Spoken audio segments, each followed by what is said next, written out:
আসসালামু আলাইকুম সম্মানিত ভিউয়ার্স, আজকে ক্লাসের মধ্যে আমরা টেক কোয়েশ্চেন সম্পর্কে ডিসকাস করব। গত ক্লাসের মধ্যে আমরা টেক কোয়েশ্চেন কাকে বলে আমরা ডিসকাস করছিলাম, আজকে আবার রিকল করতেছি। ঠিক আছে, টেক কোয়েশ্চেন কাকে বলে? টেক শব্দের অর্থ আসলে কি? জুড়ে দেওয়া। আর কোয়েশ্চেন শব্দের অর্থ কি? প্রশ্ন। অর্থাৎ বাক্যের শেষে সমর্থন সূচক কোনো কিছু কোনো প্রশ্ন জুড়ে দেওয়া কি বলে? টেক কোয়েশ্চেন বলে। ঠিক আছে, টেক কোয়েশ্চেন আসলে মেইনলি রুলস হচ্ছে দুইটা। আগে জাস্ট বুঝতে হয় স্টেটমেন্টটা অ্যাফার্মেটিভ আছে কিনা। যদি স্টেটমেন্ট অ্যাফার্মেটিভ হয় তাহলে উত্তরটা হয় কি? নেগেটিভ। স্টেটমেন্ট যদি অ্যাফার্মেটিভ হয় উত্তরটা কি হয়? নেগেটিভ। আর স্টেটমেন্ট যদি নেগেটিভ হয় এদিকে উত্তরটা হয় কি?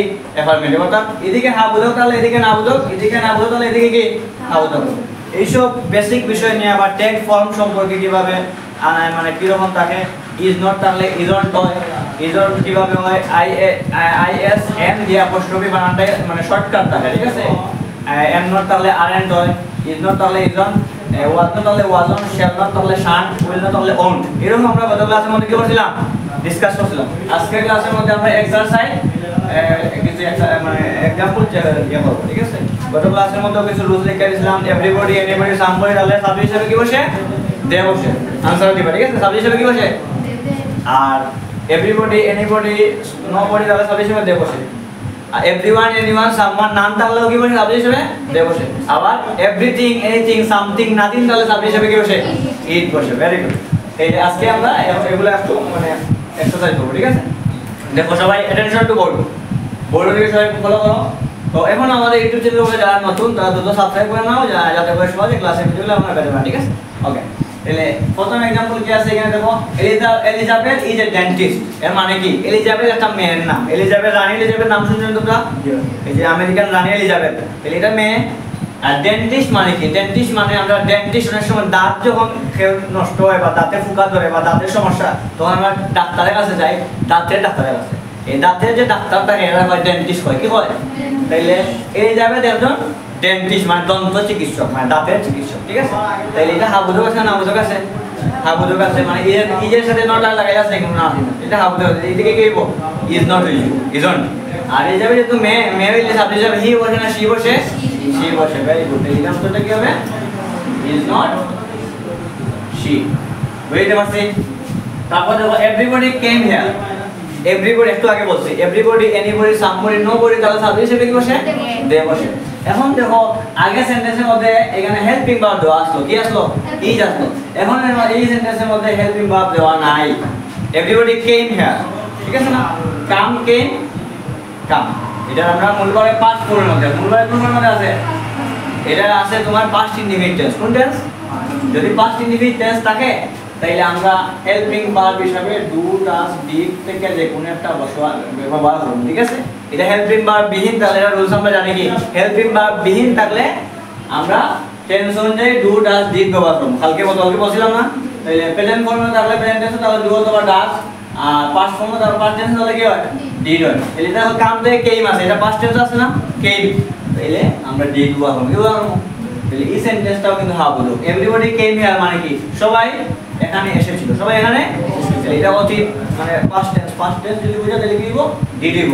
এটা হাফ বুঝা আছে না বুঝা হইব? এটা কি? ডিড নট দে হইব। এখানে এভরিবডি আছে, এভরিবডি তাহলে কি বলে? সাবজেক্ট হিসেবে বলছিলাম দে বসে। বুঝতে পারছো? তারপর দেখো লেখা লাগবে না, এখন আগে বুঝতে পড়ে তুলবাই, লেখা লাগবে না, এখন বুঝেছো। Every mother loves her child. এখানে এটাও কিন্তু এই rules. Every mother loves her child মানে কি? প্রত্যেক মা তার সন্তানকে ভালোবাসেন। প্রত্যেক মা, এটা সিঙ্গুলার না প্লুরাল? প্লুরাল মানে সবাই, সব মা তার সন্তানকে কি বলে? ভালোবাসেন। তাইলে এটাও কি আমার এভরি এই রুলসের মতো। এভরি তাহলে কি বলছিল? আগে যে বসাইলাম দে বসাইলাম না, এখন আছে দে হইব সাবজেক্ট হিসেবে। ঠিক আছে, এখন এখানে মূল ভার্ব কোনটা আছে? লাভ। লাভের সাথে এস বাই যুক্ত। আমি আগে বলছিলাম যদি এস বাই এস যুক্ত থাকে তাহলে ডাজ হয়। কি হয়? কিন্তু এখানে ডাজ হইব কোন সময়? থার্ড পারসন সিঙ্গুলার নাম্বার হইলে। যেমন ধরো এখানে সুলতান প্লেস এখানে সুলতানের থার্ড পারসন সিঙ্গুলার নাম্বার, তখন হইব ডাজ। এখানে থার্ড পারসন প্লুরাল নাম্বার, মানে প্রত্যেক মা মানে সব মা তার সন্তানকে ভালোবাসেন। এটা কি না? কোন নাম্বার? প্লুরাল। যদি প্লুরাল থাকে তাইলে আমরা কি বসাইতে পারতাম না? ডাজ বসাইতে পারতাম না, তখন আমরা ডু পারতাম। ডু বুঝতে পারছেন? এটা আসলে কি? ডোন্টে। ডোন্টে কেন? এটা এভরি মাদার এখানে প্লুরাল আছে। ঠিক আছে, মানে সাবজেক্ট হিসেবে দেব। বুঝতে পারছি? তারপর দেখো নোবডি বিলিভস এ লায়ার। সেন্টেন্সের মধ্যে যদি এভরিবডি, নোবডি, সামবডি থাকে, এনিবডি থাকে তখন সাবজেক্ট হিসেবে কি বসে? দে বসে, ঠিক আছে না? তাইলে দে বসে। এখন নোবডি শব্দটা পজিটিভ না negative? Negative. Nobody believes a, মানে কি মিথ্যাবাদীকে কেউ বিশ্বাস করে না, ঠিক আছে না? তাহলে মিথ্যাবাদীকে কেউ বিশ্বাস করে না, আবুদক না আবুদক হইলো না আবুদক। তাহলে এদিকে কি হইবো আমার আবুদক। তাহলে মিথ্যাবাদীকে কেউ বিশ্বাস করে না, এটা সিঙ্গুলার নাম্বার না প্লুরাল নাম্বার? কেউ বিশ্বাস করে না, একজন না সবাই, প্লুরাল। ওকে, প্লুরাল যদি বুঝে এটাও তারপর প্লুরাল নাম্বার, ঠিক আছে? এটাও প্লুরাল নাম্বার। যেহেতু নবই তাহলে দে হইব, দে মানে তারপর প্লুরাল নাম্বার।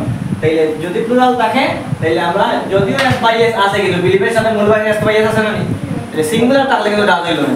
এখানে হচ্ছে ডু হইব, কি হইব? এখানে ডু নট দে হইতো না, এখানে কারণ নবই নেগেটিভ আছে, ডু হইব, ঠিক আছে? ওকে, এভরিথিং ওয়াজ ইজি, মানে কি সব কিছু কি ছিল? সহজ ছিল। কি ছিল? তাহলে এভরিথিং, এনিথিং, সামথিং, নাথিং, তাহলে সাবজেক্ট হিসেবে কি বসে বসিলাম? ইট বসে। তাহলে এখানে সাবজেক্ট কি ইট? এটা হা বোধক আছে না না বোধক আছে? হা বোধক আছে। এটা কো ওয়াজ নট, যেহেতু ওয়াজ এখানে আমার পার্ট দেই আছে, তাহলে ওয়াজ নট ইট। বুঝছো? ওকে, তারপর দেখো সুলতান প্লেস ব্যাডমিন্টন। সুলতান একটা ছেলের নাম। সুলতানের third person singular number. Third person কোনগুলা? হি, শি, দে, কোন ব্যক্তির নাম, ইট, কোন ব্যক্তি হি মানে রহিম করে বা সুলতানা, এরকম কোন ব্যক্তির নাম যদি বোঝায় তাহলে সেটা কি হয়? থার্ড পারসন হয়। তাহলে সুলতান একজন না অনেকজন মানুষের নাম দিয়েছে, একজন না। এই থার্ড পারসন সিঙ্গুলার নাম্বার হইলে আমরা কি তা বসাই?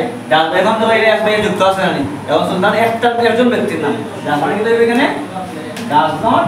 সুলতান ছেলের নাম, এর নাম, ছেলের নাম হইলে শি না হি? হি। এখন যদি এখানে সুলতানা রাখতে তাহলে কিন্তু উত্তরটা কি দিলাম? শি হইছে, বুঝছো? ওকে, তাহলে হি রাখলাম, ঠিক আছে? উই প্লে ব্যাডমিন্টন, এর মানে কি আমরা ব্যাডমিন্টন খেলেছিলাম, ঠিক আছে? তাহলে এই দেখো প্লেড আছে কিন্তু এখানে, এটা প্রেজেন্ট ফর্ম না মূলভাবে past form. Play, played, played past form না এটা, তাহলে পাস্ট ফর্ম তাহলে আমরা ডি বসাবো। কি বসে আগে দিলাম দেখো পাস্ট ফর্ম আছে কে, কাম থেকে কে, মূলভাবে পাস্ট ফর্ম আছে, ডি বসে। এখন এটা মূলভাবে পাস্ট ফর্ম আছে, ঠিক আছে? এখন কি বসে ডি। এটা না বলতে পারে না বলতে হইব কি হইব? Did not. বুঝছো নি? না বললে প্রশ্ন করবে, ঠিক আছে? দে আর প্লেইং ব্যাডমিন্টন, এর মানে কি তারা ব্যাডমিন্টন খেলতেছে।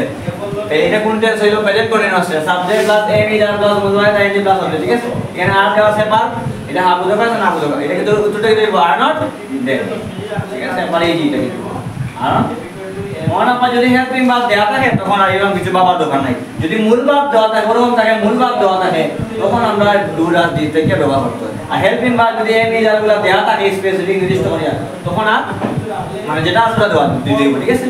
তারপরে কি নাম ক্যান ডু দিস, মানে কি কেউ এটি করতে পারেনি, কেউ এটি, মানে এটা হা বুঝো না বুঝো না বুঝো। এভরিওয়ান, এনিওয়ান, সামওয়ান, নাম তাহলে সাবজেক্ট হিসেবে কি বসে? দে বসে, কি বসে? তাইলে এটা না বুঝো কাছে যদি কি হবে? ক্যান এটা মতলব auxiliary verb. Can, could, may, might, shall, should, will, would, need, ought, dare, এগুলা কি বলছি? Modal auxiliary verb. তাইলে এটা হা বুঝো কাছে না বুঝো হইব ক্যান নট দে হইব, কান্ট দে, ঠিক আছে? সরি ক্যান নট দে না, শুধু ক্যান দে, কারণ এদিকে তো নাম নেগেটিভ আছে, ঠিক আছে? এভরিওয়ান ওয়াজ অ্যাবসেন্ট ইয়েস্টারডে, মানে কি সবাই গতকালকে অনুপস্থিত ছিল, ঠিক আছে? তাইলে এখন দেখো এখানে এভরিওয়ান, এনিওয়ান, সামওয়ান তাহলে কি বসে? সাবজেক্ট হিসেবে কি বসে? দে বসে। এখন দেখো এখানে ওয়াজ আছে, তাহলে ওয়াজ নট দেওয়ার কথা, তাহলে ওয়াজ নট দে কিন্তু সাবজেক্ট হিসেবে প্লুরাল। তাহলে দে যদি প্লুরাল হয়, দে এর সাথে কোন সময় যাবে হেল্পিং ভার্ব, আমরা ওয়াজ কোন জায়গায় পাইছি না। They was doing this, they were পাইছি, they were going to Dhaka, they were playing badminton, they were doing something ইত্যাদি পাইছি না? তাহলে এখানের মধ্যে যখন এটা ওয়াজ আছে যখন, তখন এখানের মধ্যে আমরা ও দে যখন প্লুরাল নাম্বার তখন ওয়্যার নট লিখতে হবে, কি লিখতে হবে? তাহলে ওয়্যার নট দে। বুঝতে পারছো সবাই? তাহলে যারা আমাদের ক্লাসটি এখন দেখছেন তারা মানে কমেন্ট সেকশনে বলবা যদি কোনো সমস্যা থাকে, কোন কোন জায়গায় সমস্যা বা যে কোনো টপিক যদি মনে করো ভয়েস চেঞ্জ নারেশন বুঝো না, বলবা, কমেন্ট করবা, ঠিক আছে? সবাই ভালো থাকো, সুস্থ থাকো, আসসালামু আলাইকুম।